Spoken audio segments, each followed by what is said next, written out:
Toastmasters. Better speaking, better listening, and better thinking. I've been a Toastmaster from the age of 17, and I have had the reverse osmosis of being in probably 500 meetings. I'll try and take something that would connect and add value to all of you. So first segment, we'll open it up for all of you to ask questions about better speaking, and we'll try and answer it. Okay. The second segment, better thinking, and finally, better listening. Okay. So I'll give you all 30 seconds to come up with your questions for better speaking. And timer, you can note about 8 minutes for this. Just give me a hand. Hands please. You have 30 seconds. The pressure is on us. Sorry? The pressure is on us.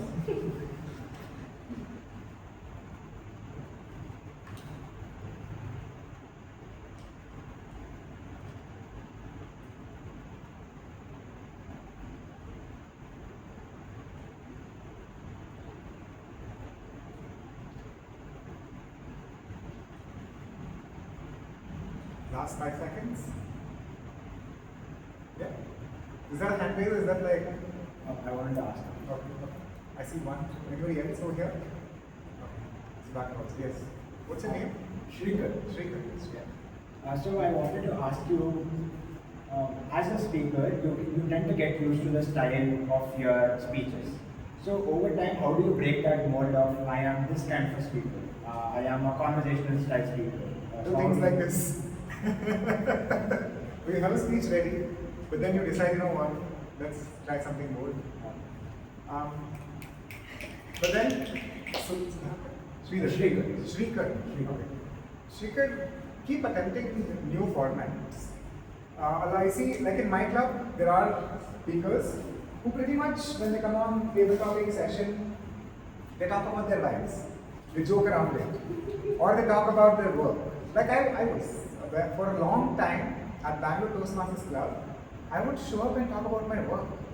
Until one final day, a senior member called me out and said, you know what, you look very commercial, Puneeth. I'm like, commercial? My work doesn't even make money for me to be commercial. I am broke most of the time. What are you saying? And it's like, nobody always talk about your work when talking table topics. And so I had to consciously stop myself from talking about my podcast, because podcast was such a big thing in my life that I would naturally just rely on that. So I would suggest rely on people who you know and ask them one-to-one, what if you had to typecast me, what would you typecast? If this was the topic given to me, what do you think I would have said? And there's a very good chance people observe and they make like a mental catalog of what you're going to say. So keep that in mind. And second thing, go to different audiences and you're going to have fresh eyes looking at you for the first time. That is gold. Because then you can be that inquisitive person after you speak and sort of pick their brains. What do you think? What is your first impression of me? How do you find? And if you really want to push it, take something controversial to a new audience. Like you have to push the envelope so much that people have a reaction. And that will give you insights. And that will push you. Yeah, I hope that answers. Yes. So one thing I've noticed in Toastmasters or anywhere is that there are different age groups. And we have to cater to different topics for different age groups because it's more comfortable for them. Now, what if you are of a particular age group and you're speaking to another audience and you want to talk about something that's personal to you and with respect to your age group, but how exactly do you convey it such that the audience is receptive towards it? Okay, what age group are you referring to? Let's say I'm Gen Z. Let's say I'm Gen Z, okay. And I have my own college life, let's say that, and there's an old age group that's present. They won't exactly relate to it. Some might even be... Your college group? Yeah, let's say I talk about college. But that's your age group. Yeah. Let's say I'm the speaker on stage. I'm Gen Z. I'm going to college. I want to talk about an experience in college. And the club... With your college students? Yes, with my college students. Yeah, not with my college students. An experience in college to an audience that's older than me. And sometimes they might get bored and they won't be able to relate to it. What? How exactly do I bridge the gap? Okay, so there are two factors on this. Okay. When I was in college, I had joined Toastmasters. When I was 17, I started going to meetings. If you go to Bangalore Toastmasters Club, they have this thick guest diary. Okay? If you open the first page, you will see meeting number 997 in 2015. And you will see Puneeth Surana in that list. And we are at meeting number 1541 happening this Friday, tomorrow. So I have been at age 17. And when I was at Toastmasters, I would go back to Christ University where I studied. People wouldn't relate to me at all. Because here I was giving elaborate, eloquent speeches, and others would be like, bro, what are you up to? Right? And I'd be like, complete formality, structure, there's a flow to it. And my friends would be just like mumbling, jumbling, they were doing it. And so I was never able to relate to my age group. Okay? So that's one thing you will face. Now talking about seniors, I feel the more personal you get, the more universal you are. So somewhere if you are going to appeal to an audience that is probably a decade or maybe 2 or 3 decades ahead, you have to be personal. You have to be vulnerable enough for them to be engaged enough to understand, okay, what is Nishita going through? What is Nishita trying to say? It's not so much about the words, but it's a lot more about the emotions that you have. A classic example of this would be what happened last Friday at our club. We had this project managing a difficult audience. Have you all done that before? Yeah. Last week we were. Sorry? Last week we were. Oh, you also have this. Okay. It's a tough project, especially when you have audience that wants to even score, right? And me being the VP Education, I made sure I bring those people, invite them repeatedly, say you have to come to this meeting because I want you to disturb. So we had a very senior Toastmaster. He's been in the club for 22 years. He was giving a speech, he's visually impaired, right? He's trying to give a speech and he tried the safest option. I'm going to talk Independence Day, I'm going to talk about a veteran army man who lost his life on his way to his marriage, trying to protect India. Very safe. And I told him, sir, don't do this, it's too safe for a speech like this. He tried it, okay? And I knew there was another member who had some equation with him and he wanted to get into army and all of that. So I invited him and he's like, I can't make it. I'm like, no, you take a leave that day and you still come. You come. So he came, sat on the first row, and the speaker is visually blind. He can't see who's going to disturb and all of that. He just knew it's going to be audited. He starts talking. Okay. 10 seconds, 20 seconds into the speech. Very safe speech, right? Talking about this army man going through the train, very excited about his marriage, this, that. This member out of the nowhere starts singing one of his some army slogan that he learned. Okay? And the speaker lost his track. He somehow recovered saying, oh, that is what he was thinking about. So sometimes the audience might be completely different. But then what he did is the shift. He incorporated into his speech. So if you want to see an audience that is not engaging, incorporate it in speech.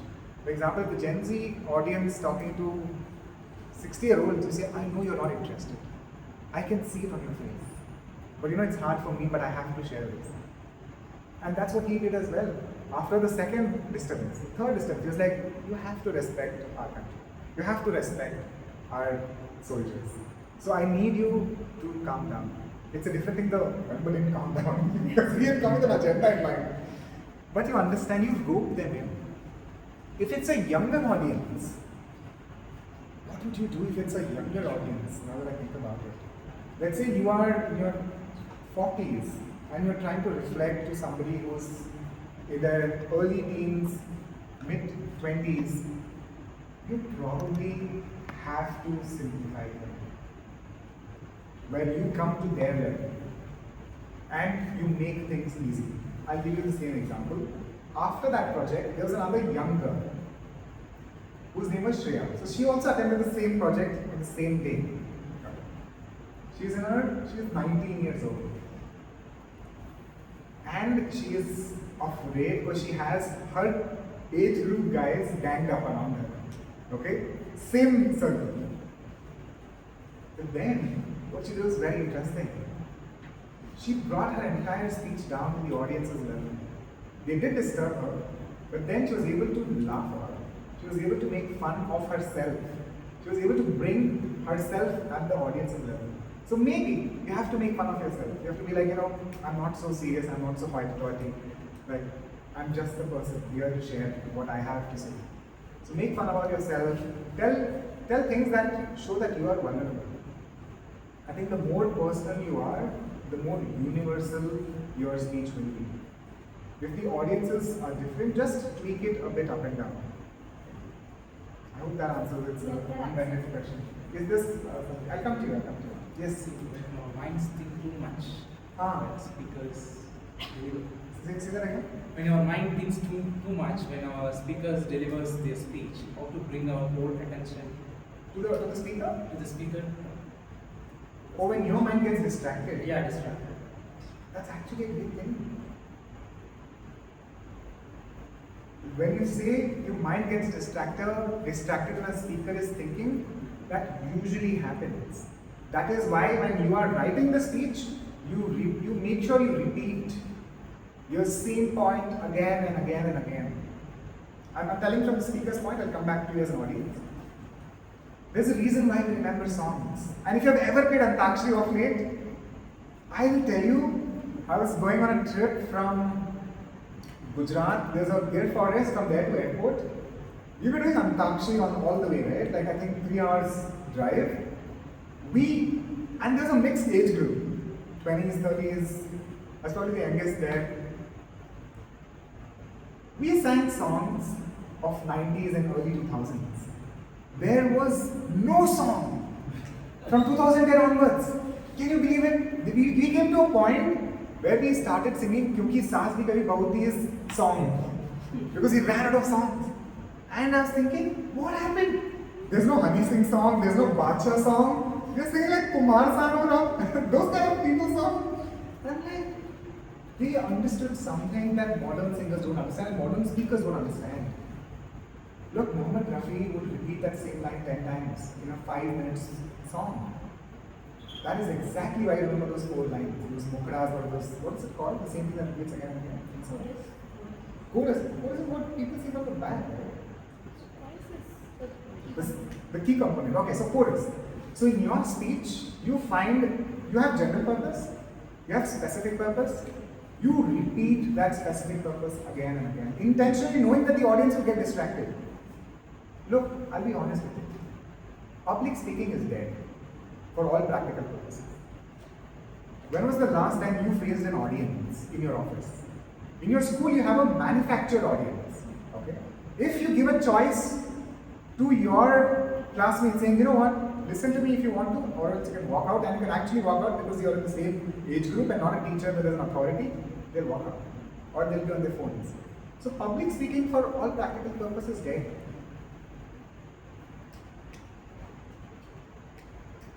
Because people are distracted beyond a point where they can't focus. This isn't just Sudhakar. Sudhakar, this isn't just a you problem, like Gen Z say. This is a problem across all audiences. And that is why I feel, as a speaker who's preparing the script, you prepare for it. You repeat that same specific point again and again and again. You do that like Mohammed Rafi will do with his music.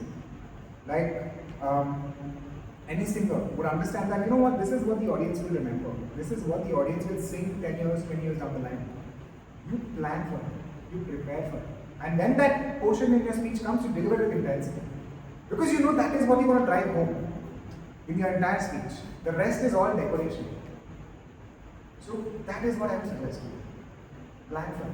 Know that your audience will get distracted. And if you're going to have a senior audience or a junior audience, and you see they are distracted, try and focus on those who are not distracted. Because as a speaker, it is sometimes heartbreaking. You're putting your sweat, tears, you're putting all your effort, and this guy is sleeping, or this girl is on her phone constantly chatting with somebody. Turn your head to somebody who's engaged. Turn your head to somebody that is paying attention. For that 5 seconds, you get that boost, then you move to the other part of the audience. Okay, so that's the entire piece on distracted audience and a speaker preparing for it. Yeah, you have a question. Yeah, so this question is a more personal question. It's less on Toastmaster and more on your. Is it about meta speaking? Yes. Okay, then no. Yeah, since you mentioned Nikhil Kamath, his videos are like 3 hours long, 2.5 hours long, and people actually watch. So their attention is gravitated there, right? So I want to understand how can a Toastmaster become a podcaster? Is there any I think better speaking, better listening, better thinking is the core of podcasting as well. Honestly saying, what are you doing on a podcast? I'll be honest with you, when I did the episode with him, we recorded for 4 hours. And I was doing that editing bit. And you can see in color codes who's spoken most. Blue was him, orange was me. Thanks. Blue was him, orange was me, okay? 4 hours we spoke, recording, not raw piece, right? I was just like 4% of it. You could just see orange like a line. He was blue. Yeah? So that is what a podcast is. Sorry? Sir, I'm sorry. I was speaking to myself. Okay. Volume up. But that is what a podcast is. You are sitting there, you're listening, you're thinking better, and you're speaking even better. Why on earth is Joe Rogan up there, where he can command an audience that is a significant percent of the world's population? He's a terrific listener, and he's an even better speaker. Even better speaker. And he's been doing it for 2 decades. Can you imagine 2 decades you call somebody at your studio and listen to them for 4, 5, 6 hours? Yeah, it helps that he has alcohol, weed and everything. But keeping that aside, imagine this. So podcasting is one of the forms that is very ironical, at the same time very much needed. I'll tell you why. Ironical because I told you audiences are distracted, right? People can't pay attention. I mean, these days, YouTube is reinventing a view right now as we speak because it's realized just 30 seconds is not enough. People are not even watching a video for 30 seconds. They have to change the metric. So that's one irony. The other irony is there's not enough connection between people. So when you listen to a podcast, you're listening to it more for that connection, that sense of being in a room where a real conversation is happening. Because people today are more lonely than ever before. If they come to, it's like one of my friends, during COVID, you know what she did? To help herself be more productive, she had these, I think 3 screens in her workstation. One screen had a YouTube video of other people working. And one day I just went to her studio and I'm just looking, she has these different, she's a visual artist. So she has the different things that she's drawing and sketching or whatever, right? And there's this one video playing of some people just working. And I couldn't place anything. This is connected. And she's like, no, it just helps me stimulate that I'm in an office setting. Like I'm in a space where other people are also working. I mean, podcast has become like that. It is like a way to supplement the loneliness that we face. That is why most of the podcasts I listen to at night. Because people feel the most lonely at that time. So unfortunately, that's one of the reasons why the trend is growing. We want that intimacy, but we don't want another person. So we supplement it with podcasts. We supplement it with these honest creators who are vulnerable and hit a chord with us. Yeah. Yes, I'll just pause you for 1 second. Better speaking? Or you moving? Speak, yeah. Okay, we'll take that. But then now I want you all to think about better listening. Okay, questions around better listening. Yes. You gotta give me a name. Shumankar. Yeah, we've spoken about it. Too many Sridhars, Shrikar, Shumankar, I'm sure all.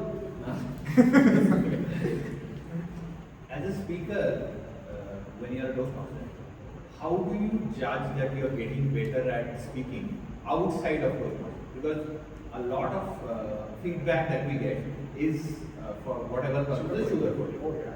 So it's not diabetes direct. coated. Huh? This one is diabetes coated. Yes. So even one-on-one, there is not always great feedback. So how do you know that you are actually making progress in real life? Like you are here for a reason. You are trying to improve, whether it's for work, whether it's for whatever it is. You know the challenge is, Sudhankar, we don't have scenarios like this anymore as frequent, right? If you're doing a one-to-many interaction, it's through video call, it's through like a Zoom or a con call, and then everyone has their audio on but video is off, Yeah. right? You don't know anything. And if it's another scenario, it's usually there's an authority equation. What's it called? A stand-up, where you have a manager talking to the TM talking to your team, right? Yes. So there, the authority has that structure, so you can't sense it, you can't gauge it. That is the challenge right now. That's why I said public speaking for all practical purposes is wrong. But Toastmasters was never about public speaking. The core of Toastmasters, which is in that speech as well, Ralph C. Smedley never wanted to do Toastmasters as an oratory. You had these grand gestures, fancy clothes, and fancy clothes, but fancy clothes, grand gestures, music and everything. It's like Rajkumar exemplified.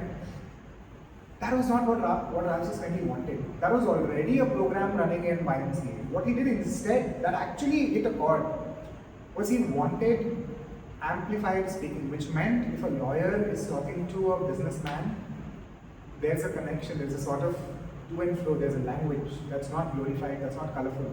It's a human language, it's a normal language. But now you do that to an audience, amplified speaking.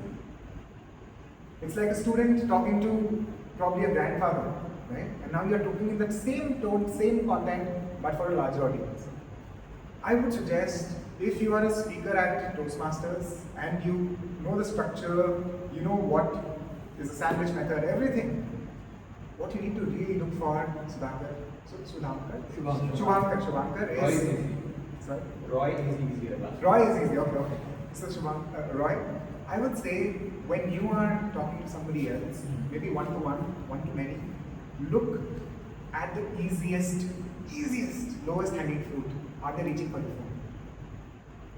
That's what I do. As a week education at my club, you know what I do? When a speech is good, I sit on the side, there's a chair. If you come to Bangalore Toastmasters, you see this, there's like a row of chair. I sit in that corner, and all I'm looking for when a speaker is speaking is how many times people have came before.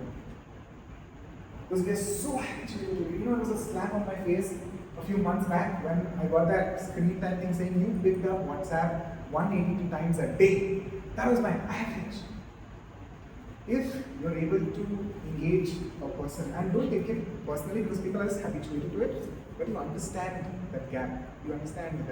If you want an even tighter slap, go to YouTube, put your videos out there. YouTube does this crazy thing. I can't believe YouTube does this kind of an analytics and you don't use it. So when you go to YouTube, you start posting videos, any videos, right? You post your 5-7 minute speeches for 10 weeks, you get to analytics, you see where the audience is bouncing off. And guys, it hurts when you see the highest in audience is seeing you 7 seconds. We are in, they see you 7 seconds and gone. Can you believe this? It is crazy. Imagine this, 7 seconds, it's gone. They have moved on to somebody else, maybe Tanmay Bhatt. But they have. So, there are platforms like this that you can get these minute insights of where is the audience tuning off. If I were you, I would take all my speeches, cut out my parts of it, and it's very easy to do it. You have these plugins that can do that. Put it on YouTube, Do it for 10 weeks. And then get to analytics and start seeing where are people tuning off, where are people dropping off. And more importantly, the silver lining to all of this, you will know where people are spiking as well. You will know what is the pulse point, where you resonated. Because they'll go back and realize, oh, what did Sudhakar say? And they'll re-listen to it. That will help you become a better public speaker. Yeah. So those are 2-3 ideas. Look at the phone. Use YouTube as a tool to become a better public speaker. Yeah, we'll get to better listening now. I'll give you 30 seconds again for better listening.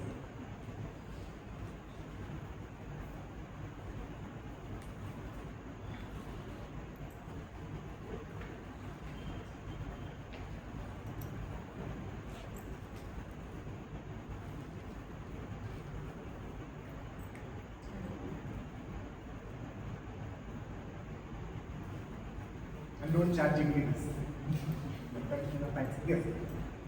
So, I remember one time you were doing an evaluation here at this club, and I saw you do that Mind maps. mind maps. And I asked you, and you told me what and which videos to refer. Yeah. But I still find it difficult to, a 5-minute speech is going on, what things are important? Where do I, for evaluation purposes? And I want to get to a place where I don't have to refer to the notes to give a evaluation. So how do you process that and take notes? Right? Oh, gotcha. That's a memory thing more than mind maps. Look, when you are an evaluator, and if you've been here as long as Roy has been, your mind already starts breaking pieces apart of a speech, right? You are corrupted. You no longer can see a speech with fresh eyes. Correct? Am I right? You already start analyzing. Irrespective of the guidelines, irrespective of it's a friend, it's a new person, your mind starts like reverse engineering your speech. What you do is, what I do is, it's a hack. I write down everything I notice, everything. If it's somebody's watch going ching ching ching ching, somebody's earring going ting ting ting ting, somebody who's doing a cross-legged movement instead of a side-legged movement, I know everything now. I just scribble, right? Mind maps makes it look new. Listen it down, it would be a mess. Okay? After that, you figure out what are the most important heavyweight suggestions that you can give to this person. And then something that I would add, which I learned very late, was I would do all of this analysis, synthesize it, and then deliver it like a punch. That would sting the audience. So a senior Toastmaster, one day we were having a coffee, he told me, Puneeth, your evaluation should punch, but it should not sting. So you have to figure out which point not to mention. You have to figure out if it's a sensitive point, how to mention it as softly as possible. So the message goes, but the person returns next week. Yeah? So you keep that in mind, right? Because as we get senior, we feel we have that authority to like just go after it. But then you need to understand the kind of effort you guys are putting in for your initial speeches is enormous. And it's not something about practicing scripting, it's about the emotional labor that you're putting in. Oh, I'm going to face this audience. I'm going to hold my breath. I'm going to dress right. I'm going to practice. If I forget, I have a chick here. If something happens, I have my phone around. I have water. You're going through a lot delivering that speeches, those initial speeches. And that is why I always say, if it's level 1, have those kid gloves with you. Level 2, level 3, level 4, you make sure the punch lands, but it should not sting. And how do you do that as an evaluator, especially from the days? When you are going to give that hard point, generalize it. Don't look at that person. Look at the rest of the audience. Generalize it. Like if there's this one guy I remember, Malayali, and he was very conscious about his Malayalam. And Malayalam has a way of rounding the last bit, right? There's a rhythm to it. So you can't say everything in English as is. You can't continue that pronunciation, so you end up rounding it. 2-3 members had pointed out saying, it is celebration, not celebration, something that Malayalis do, right? I can't mimic it. Though I grew up in Kerala, small Kerala, here called Christ University. But I can't round it up. So people would point it out. But then, when I was in evaluator for him, I knew this is going to come up. I knew I was sensitive.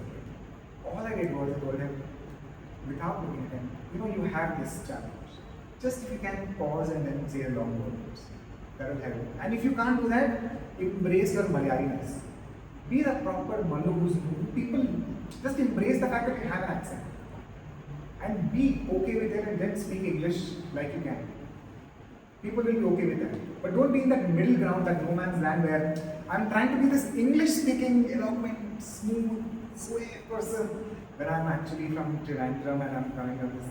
So don't be that hanging zone. Either completely embrace your accent, and I'm not looking at the guy, or you use that to your advantage. Be okay with it. So I would not look at him when I know it's a sensitive one. And I would generalize it and be like, everyone has that. Even I have it. We all have it. Some of them have it in Kannada, some of them have it in English. I have it in Marathi. So you make it like that. Okay? Try to humanize it. Make sure it just punches but doesn't sting. Yeah. And last bit, use mnemonics. Now you have identified all the points that are important. You've identified which is the key point and you want to eliminate it or soften it. Now you organize it as a mnemonic.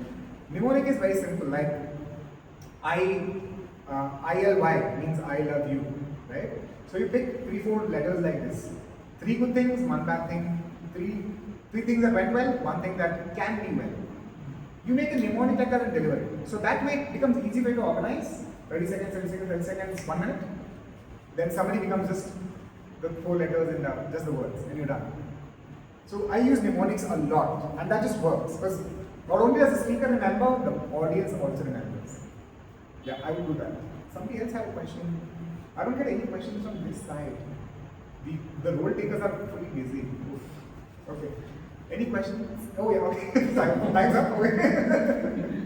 So, as a role taker, you're engaged in multiple things, and you also want to be a good listener. You can't do that.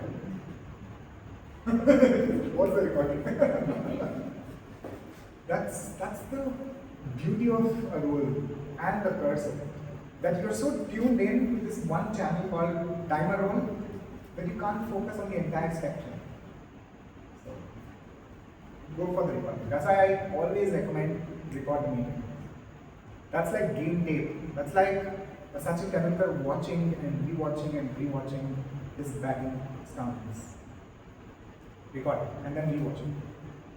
And if it's not available, record it on your own phone. Yeah, any other better listening? Okay, we'll get to better thinking then. 30 seconds again.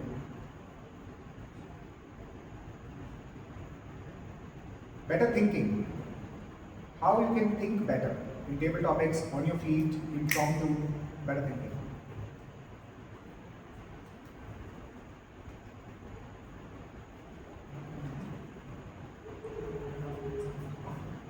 I think one question.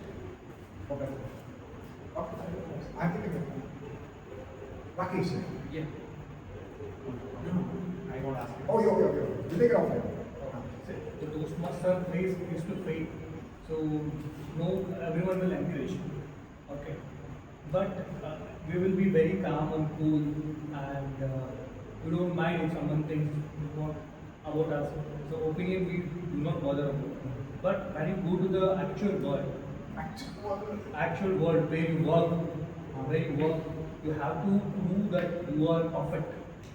Maybe you have to give a presentation and convince a customer. That time there will be a pressure that I have to do well. It's not everyone ready to accept your failure at the time. There will be a pressure. So how to calm down at the moment? Oh, I love this. You know, this same scenario, this anxiety that you're talking about, happens in so many contexts. It could be the first date. It could be going and asking for money from your father. It could be asking for a request from your teacher, from your prof.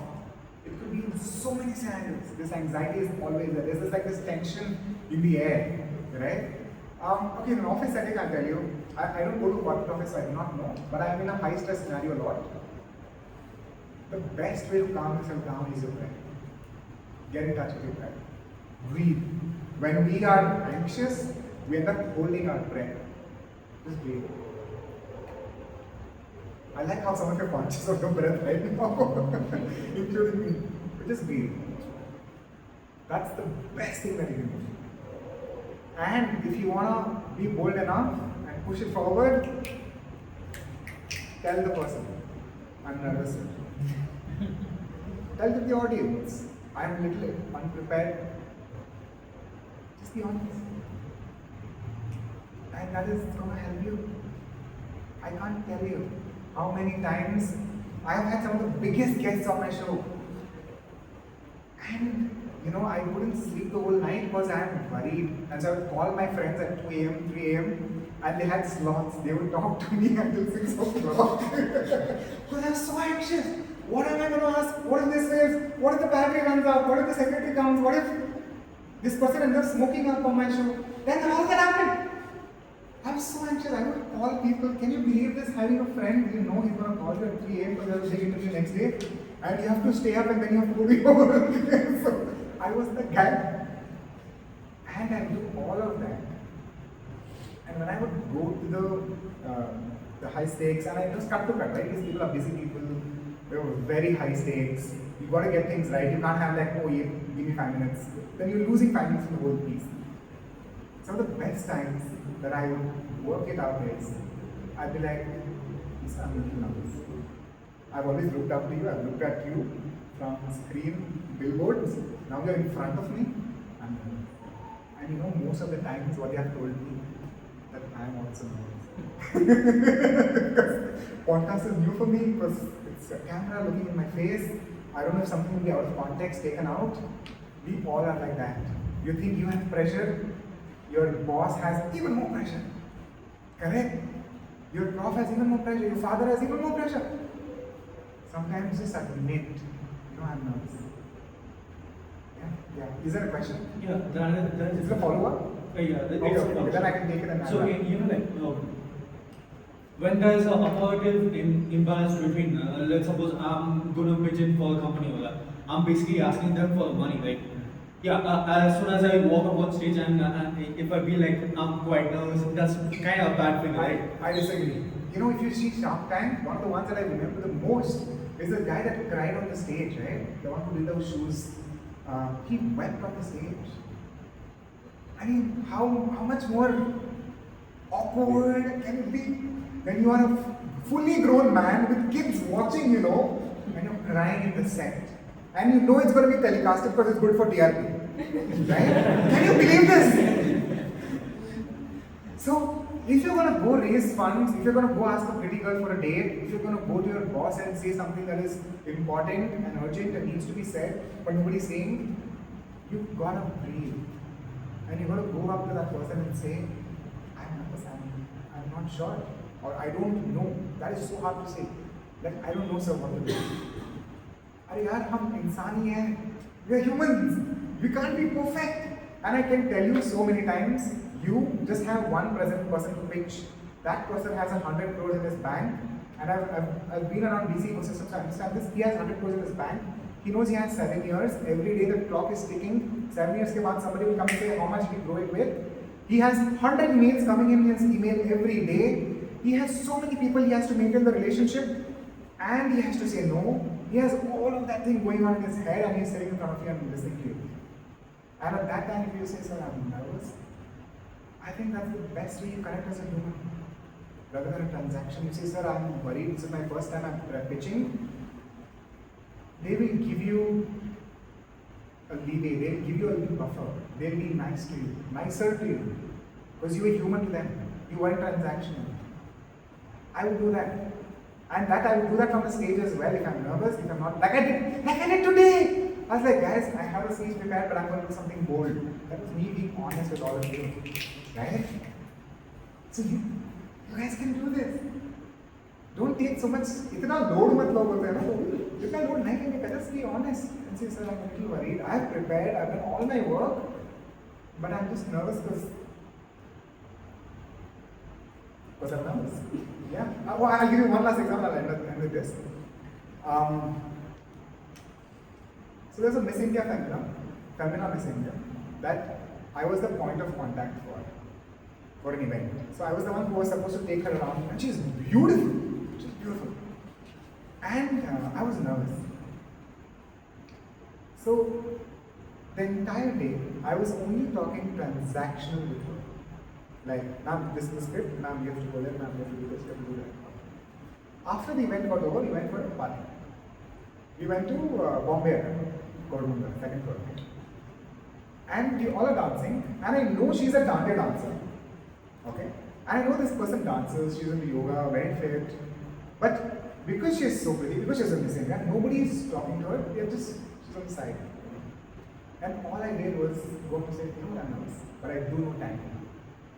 Can you dance? Can you believe this is Bombay done? Bollywood channel. I was still able to take her, and this is crowded second floor. I was still able to take her to the center, and all we had was 3 square feet. 3 freaking square feet. All I could do was this. And then like turn. But we did that for a song. Can you believe it? For 3 minutes I just danced with her and then she went back. But all I have to do is say, I'm a little nervous, but I'm not angry. Can you dance for a song? So sometimes you can do that, but every time you can do that. Just make sure you are honest and genuine. Don't use it as a tactic. Be honest and genuine. Mean it, because people will see through. Okay, just mean it. That's about it. That's the education session. what I want to summarize for all of you is, like Rakesh mentioned, this is where you come to fail, and I need you to push the boundary every single time you show up here by better thinking, better speaking, and better listening. You come, you brave Bangalore traffic, rains, crazy work schedule, bosses, house scenario.